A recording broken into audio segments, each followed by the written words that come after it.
What I want to do is actually show you how to file a copyright application if you used AI in the process. And he goes, well, I took my song and I created it through Suno. And then I took it and redid it a bunch of times and I did all this additional stuff. Is that going to be enough? Please review what you're putting in these boxes very, very carefully. AI and copyrightability is real murky land. I do AI law, I'm a copyright attorney, and I did a deep dive looking at the Copyright Office's newest report, which is not short. And what I want to do today are two things. One, I want to synthesize where we're at today as far as AI and if you use AI in the creation of your creative stuff, what does that mean for you and what do you need to know? And then secondly, what I want to do is actually show you how to file a copyright application for your creative thing if you used AI in the process. I'll be sure to time code this video so you can jump to whatever section you want to go to, but it's very important that before you even move forward with trying to file a copyright application, you need to understand how this works so that you do not get into trouble with the Copyright Office. And then I'm going to give you some pro tips as far as navigating using AI with your creative process. If you're excited, give this video a big thumbs up and let's jump into it. All right, so the US Copyright Office releases this report on copyrightability if you use AI in your creative thing. Now, in our last video, we did look at internationally where different countries are sitting with this, and across the board, everyone generally requires that in order to get copyright, your creative thing has to be human-made. If something is purely made with AI, meaning you just gave it a couple of prompts, AI did all the work, spit out the final thing, you don't have copyright protection and you certainly are not going to get any copyright registrations, which is important because at least here in the US, a copyright registration, as I like to say, blossoms your rights and gives you more rights that you wouldn't otherwise have without actually getting the piece of paper from the federal government. Now, either way, this report has major implications for creators because your registrations can be challenged or canceled if you fail to do this the right way with the application process, including to disclose how you used AI in your creation process. So the general rule is that when a human, an author, takes an idea and fixes it, so meaning to put it into something like a piece of paper, an MP3, so fixes it to a tangible medium, as the fancy language of the Copyright Act states, you as a creator get automatic copyright protection. But we do know that registering gets you these additional benefits like being able to file a lawsuit, seek reimbursement of your attorney's fees, seek statutory damages. So the report essentially went through and it took feedback from all kinds of industry players, from the music companies to different filmmaker guilds. We even heard from Adobe, and essentially being like, look, us as the Copyright Office, we're trying to figure out how to allow the integration of AI because, you know what, quite frankly, creators are just using AI. And the feedback that was received was kind of all over the place. You know, we heard from Universal. Universal kind of made me laugh. They were like, using AI is the equivalent of someone going and asking their musician friend to go make me a nice song about love or something like that. And then claiming that that person is a joint author because they made the request, right? So AKA like how someone on Suno might just input some general directions and then get something brand new created by the AI. And in the report, the Copyright Office went through and gave us some really interesting examples. For example, it looked at when the camera, became a thing and just being like, well, if the rule is that in order to have copyright, it has to be human made, meaning not made purely by a machine. And the Copyright Office was like, well, we really struggled with the camera because if you just click a button, the picture that is created is wholly made by a machine. The Copyright Office basically goes, well, we struggled with that. We struggled with computers when they became a thing. And obviously, we found our way through, and so did even the Supreme Court, to find that there is human contribution in, let's say, a picture, because you decide where you put the camera, how you stage the model, how you do your set design, how you do your lighting. And then we were given examples like this and be like, well, someone can give really complicated prompts, right? Doesn't this make you an author if you're like, hey, I need a professional photo with like this super duper cat in a robe on a Sunday reading a newspaper and smoking. I want it 70 millimeter cinematic, highly detailed, Basically, the Copyright Office looking at the final output and being like, well, there's so much randomness in the final output because you didn't specify. Well, what breed of cat, right? What's the pose? What's the size? If ultimately the analysis is we need to be able to identify what was the human contribution in the final output. Like, I can't stress this enough when it comes to copyright. The final thing and who created that final thing is so important, even for human collaborators. Because you have disputes all the time where someone's like, I was a joint author because you know what? I hired you to write my screenplay, for example. And I gave you the general idea that it should be a screenplay about two people who fall in love and someone breaks the other person's heart. Well, in that example, the person who then goes and actually writes the script is for sure the copyright owner, right? Because that person took their ideas and put it down. And the original person hiring the writer may not actually be a joint author if all they did is just to give a very, very generic idea. But equally, that's why these cases really are reviewed on a case-by-case basis. Anyway, I thought this example was really interesting. So basically, Copyright Office goes in, says, we could talk about it all day on, well, you gave it prompts and then you refined and you did it like 100 times on you continuing to refine. Is that enough for you to be like, I was the author of this AI made thing? And the Copyright Office says no. But the Copyright Office, as it relates to this example, goes, well, this is interesting. This is what's called an expressive input, where you make a human-made thing, okay? And then you ask AI to expand on what you did, okay? So the prompt was a young cyborg woman with roses, flowers coming out of her head, photorealistic, cinematic lighting, 8K, hyper detailed. So this was the human-made drawing. And then what the AI expanded on then is this. And so the Copyright Office goes, well, the final work where we see like the realistic 3-dimension representation of the nose, lips, rosebuds, as well as the application, like all the AI attributions aren't actually copyrightable. So this is one thing I want to make sure you guys are clear on. In this instance, this picture was allowed to proceed to registration, but it was only because the applicant disclaimed, meaning told the Copyright Office, hey, the base drawing is mine, this is human made, and then disclaimed the aspects that were created by AI. So it means that the AI is still not copyrighted, but as a whole, the work can be registered. Does that make sense? Another example might be like a cover song. So you can register a cover song for copyright protection, but you have to tell the Copyright Office what portion of the cover song you don't own. You don't own the composition, meaning the other person's words and lyrics, but you own all the stuff you did around that, such as your original production, your original performance, if you were the singer. So you own your cover, but there is a portion inside that cover, meaning the composition, that actually belongs to someone else. So you disclaim, you tell the Copyright Office. Now, one of our big takeaways from the last video was just to say that if you do not disclaim your registration, it can get challenged, it can get canceled, and that can be devastating for you if you happen to be in the middle of a lawsuit and this kind of technicality comes up. I'm a litigator, so I can tell you it's a real big deal. So one of the big takeaways from this video is just going to be make sure you tell the Copyright Office any aspect of AI that was contributed to your creative work. And then two other examples that we looked at from the report. One had to do with a comic book that was allowed to proceed to registration by the Copyright Office, and the comic book images had all been created with AI, but human author comes in, takes those images,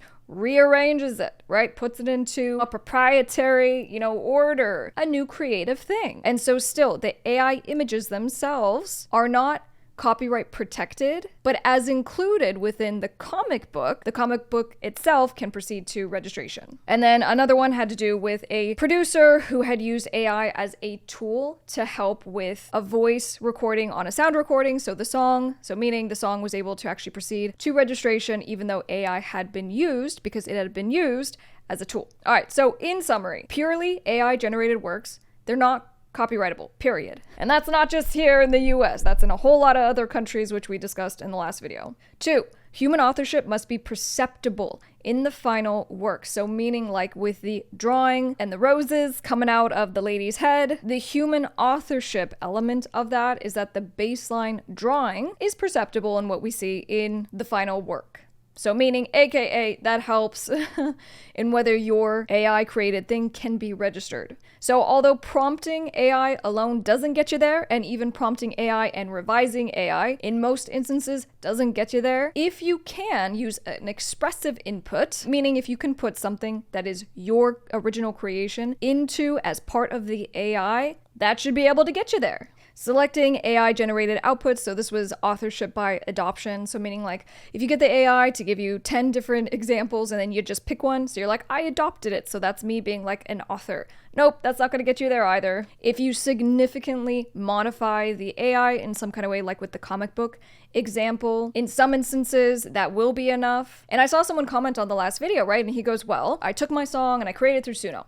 And then I modified it, right? And then I took it and redid it a bunch of times and I remastered it and I did all this additional stuff on top of it. Is that going to be enough? And even in that example, I go, I'm not sure you got there. The analysis is what are the human-made elements that essentially like transforms your AI creative thing into human-authored. So the point being, and the Copyright Office said this, we are going to look at these on a case-by-case basis. But also that's why we did the deep dive, so you can check that out when you're done watching this video. All right, so now pro tips. All right, we talk about copyright protection and the additional rights you get by actually getting a federal government registration. We also mentioned the fraudulent websites out there. If anyone's like, hey, I can help you get copyright protection for your stuff by using my service and uploading it to my special proprietary cloud, and I'll get you a certificate and this and that, please run the other way. The website I'm gonna show you, the process I'm gonna take you through is the real way of getting a copyright registration. But, you know, some of the comments that I saw, which were, you guys are very, very insightful, and I so very appreciate that you are here on this channel. I love nerding out, and I appreciate that there are those of you out in the world that are like me. All right, so if you, for example, have something that is purely AI, and you're like, well, what do I do though from a legal standpoint? Here's some creative lawyering on this. There are other claims that you could potentially seek against someone, even if you could not proceed with copyright infringement. So meaning there's a legal theory called unjust enrichment. So if someone comes and they just like steal your, let's say, poster idea that you made using AI. If someone makes money off of your thing you created, you can at least assert a number of claims, right? You can seek potentially unjust enrichment if someone came and interfered with a deal that you did. Because here's the thing, pursuant to platforms like Suno, they say you own what you created through their platform. So if that's the case, then you have a legal claim that you own this thing, this digital asset. Even if you don't have copyright, you still have other rights, right? That's what I would argue. So in any case, there's theories like interference with contract, interference with business opportunity. So someone comes and usurps your business opportunity by stealing what you had created. Or I've had someone sell a music catalog, and within that music catalog, there were AI created music videos. So that's something that was absolutely disclosed. But, you know, for example, if you have a contract, you could have a bad faith claim. So I want you to know that there are creative lawyer ways to handle situations where someone has come and taken advantage of you. And if you have such a case, feel free to reach out to Delgado Entertainment Law. I love this complicated, nuanced stuff. All right, so as promised, I'm going to show you as far as filing through the Copyright Office, how to do this, some things to keep in mind. Let's go. So you want to go to copyright.gov. If someone has a website and they're saying they're going to help you and register your copyright, and it's not this website, beware. Okay, so you scroll down right here, it's register your works. And then you want to use this right here, log into our ECO registration system. And then you'll put in your secret sauce credentials or just set up an account. So here on the left side, it shows the different types of applications that you can file. Just to try to simplify this, if you do a group of unpublished works, you can do up to 10 if you have not actually released your creative thing. But there is a cap at 10, okay? And then the filing fee is going to be, I think it's $65 as of now, and then $85 if it's unpublished. So, you know, strategically you might save a little bit of money waiting until your work or works are published, meaning released. But it's so important that when your stuff gets released, you need to make sure to register right away. This impacts your statutory damages and all kinds of things. So very important. Most of the time we are doing either a standard application. You technically can do like an album. So you do a bunch of filings if it's the same collection of works, if that makes sense. Or they actually have an application for that, which is register a certain group of unpublished works. So in this scenario, I'm just going to do a standard application. So let's pretend you used AI and you have a song, you have a picture, maybe cover art, you have a poster, maybe you have a script. All right, so through this process, we are going to provide all the needed information, pay the fee, and we need to give the Copyright Office an actual copy of our creative thing. All right, in the type of work. So in this little list, if you're registering a song, it's a sound recording. If it's written work, it's literary work. If it's a movie or a music video, you're going to do motion picture. So let's pretend we're doing a song. So we'll just select sound recording. Always read all the good stuff in detail and then click I accept. Yes, you may have my firstborn. Continue. All right, so I'm doing this. I'm going to select new. And for this, I guess I'll just do one of my last songs I released. So this is the title of work being registered. So the song is Say to Me. I've already done my copyright filing, but let's do it again. So Say to Me. Now we're going to save. Continue. Has this work been published? So at this point, let's pretend I had just published the song. So we'll say, yes, it was published. So the year of completion, first date of publication. I'm pretty manic about this stuff. Like I'll go and register my stuff the day my music comes out. I don't want to forget because there's so many steps when you release your music, from the promotion to registering with the PRO and Sound Exchange and Song Trust. And so I have like an administrative checklist that I'm gonna go through, and I just want to hit it ASAP. So let's pretend today was the day. United States for the nation of first publication. Okay, continue. Okay, the next two sections, we have authors and claimants. Sometimes these are different people or companies. Oftentimes they're going to be, especially for like independent songwriters, it's going to be the same person or persons. So meaning, you can have an author. Let's say if you are Jane and you work for a music business. Okay, so Jane was the author. She's the one who actually created the thing, but then is transferring the ownership to the entertainment company. I don't want to overcomplicate this, so I'm just going to pretend we're doing this as it was just me on Say to Me. Actually, I'm a thirdsies with that Orko and then my prior guitar player. But anyway, just for pretend today. So let me give you a pro tip on this. I'm adding just me as KRYSTLE Delgado. But if I was registering this, let's say under my record label, it would be Dukes Up Records. Really, really, really, really important. If you register something as a company, your LLC, your corporation, it's really important that you say that this is a work made for hire. The Copyright Office will just refuse. I don't even think they will let you go on to the next page unless you select yes on this. And even if it does let you,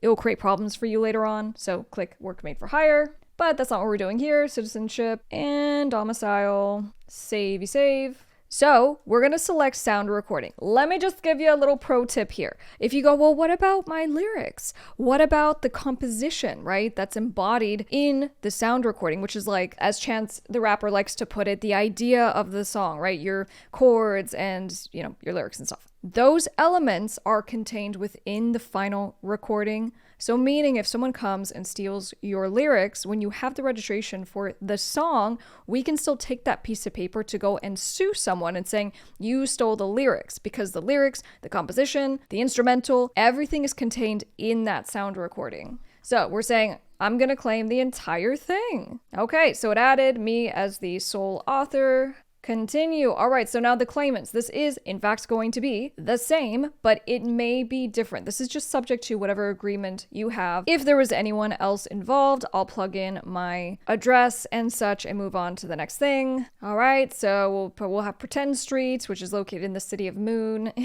in Arizona. All right, so the added benefit of you going through this is that you're learning literally how to file your own copyright applications through the Copyright Office. Yay. But I'm showing you the nuances of how to do this if you are disclaiming AI. So we're at the applicable page, which is limitation of claim. So this is one example. So we go here, the instructions are, if you need to exclude, for example, pre-existing material from your creative thing, or identify something new that is being registered. So remember I said as far as like cover songs, you would say, well, the sound recording, right, the new version that I created is my own. However, here, maybe the lyrics and composition is not yours. So you would disclaim it for that reason. Now, in this case, we are doing something that includes AI. So for example, we go, well, the material that we are excluding and saying we don't own it. So AKA, this is the stuff that was made with AI. Here we would say, well, we had AI lyrics and melody. But what is new, what is being registered, is the actual sound recording. Now, if you were just doing this for your song in general and it's 100% human made, you wouldn't need to add anything into this limitation of claim. It's very specific to these situations that I'm speaking to right now. So then conversely, let's say you made your song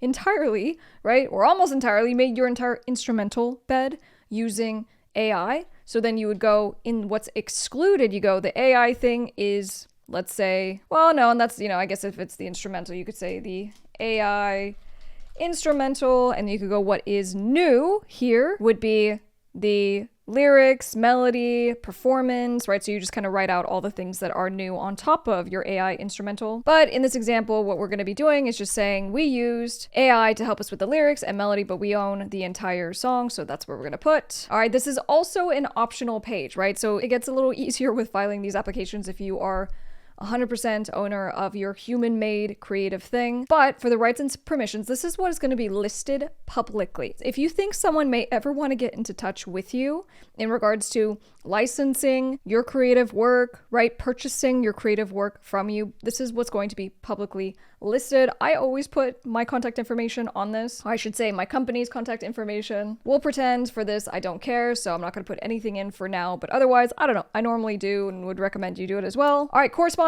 Who does the Copyright Office need to speak with if there is a problem?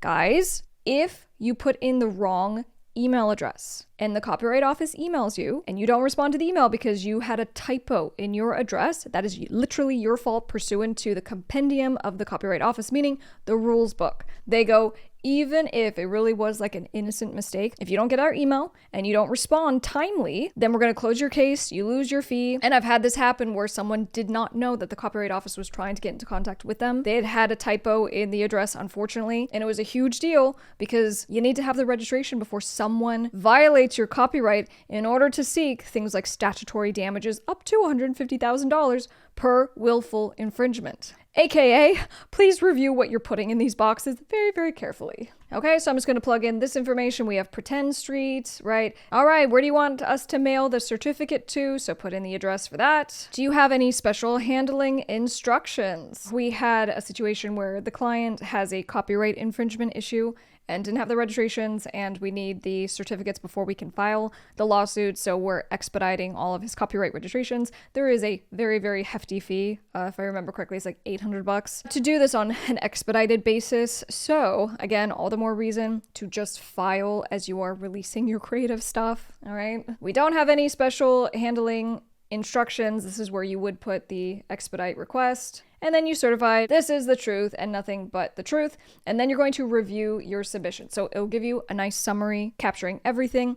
You look at it, you approve it, you then submit, pay your fee, and then you go to a final page where you actually give a copy of your creative thing to the Copyright Office. Because guys, remember, the Copyright Office is a glorified file keeping system. So meaning if you ever have to actually sue, they need to know what was the state of your book, what was the state of your song, and you use that in court as evidence of your ownership. All right, so circling back to the conversation about copyrightability of AI and human-made stuff mushed together, someone left a comment saying, okay, this makes no sense whatsoever to me. If I write the lyrics, choose a style, structure the song, and then use Suno to generate the music, and then when Suno gives me a decent sounding song, but mispronounces words, sings the instrumental sections, and does weird stuff like try to repeat the bridge, only to run out of time. If I then take time to go back and edit the song, fix the broken sections, remaster it, that's not deserving of a copyright claim, or at least not for the entire song. But